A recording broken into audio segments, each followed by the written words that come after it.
Olá, tudo bem com vocês? Vamos estudar a lição? Hoje é terça-feira, 26 de janeiro.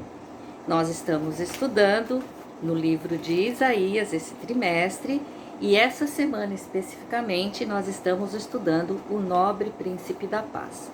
Nós já aprendemos muitas coisas sobre essa profecia messiânica, mas hoje o assunto ele é bem interessante e é muito bom para a nossa vida espiritual esse conhecimento que nós estamos adquirindo através do livro de Isaías. Tá? O título de hoje, do estudo de hoje é O Cetro da Ira de Deus. Deus se ira? Sim, se ira.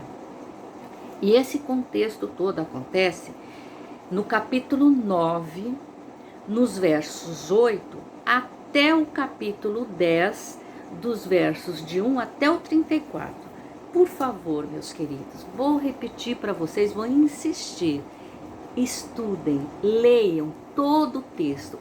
Quando você começar a estudar a sua lição, leia todos esses textos que a lição indica, que a lição sugere, para que você possa entender o que o autor está querendo nos ensinar.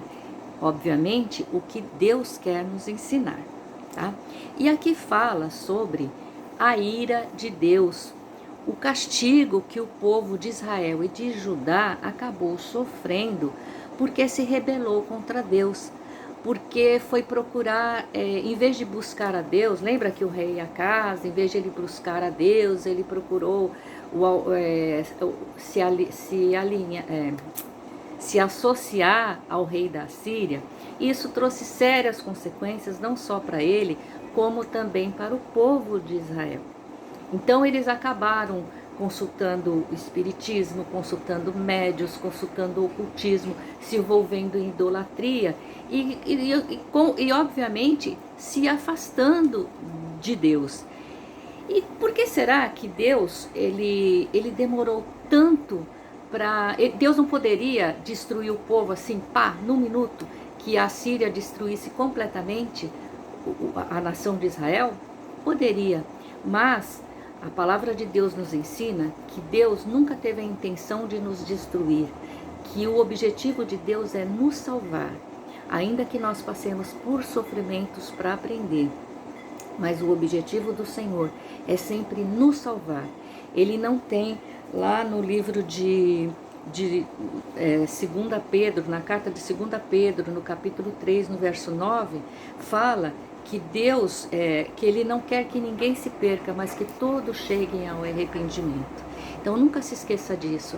Às vezes nós passamos por dificuldades, por provações, mas será que isso não é resultado das nossas más escolhas, da nossa rebeldia contra Deus? A lição ainda continua falando sobre o livre-arbítrio. O livre-arbítrio, sem o livre-arbítrio, nós não seríamos humanos, porque nós não teríamos a opção do erro, nós não teríamos a opção de errar.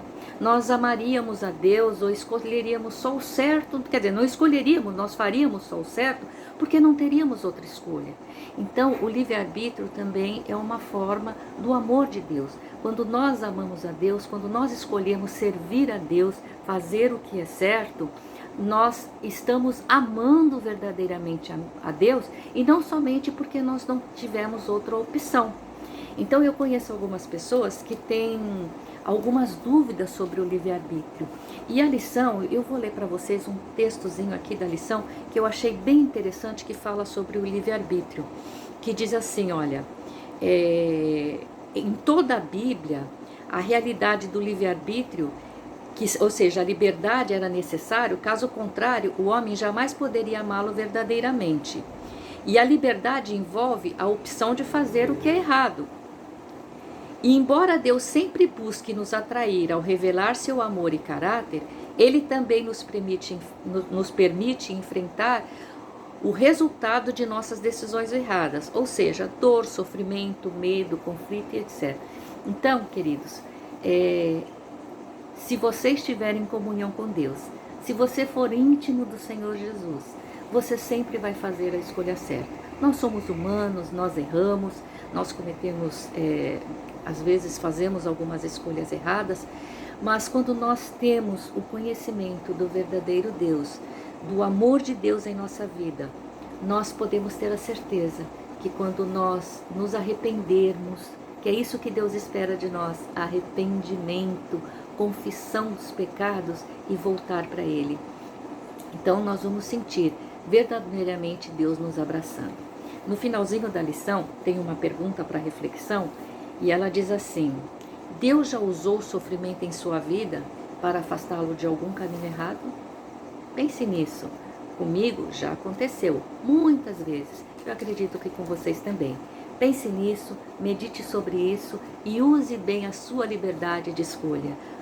Escolha servir a Jesus. Amanhã nós vamos continuar esse estudo.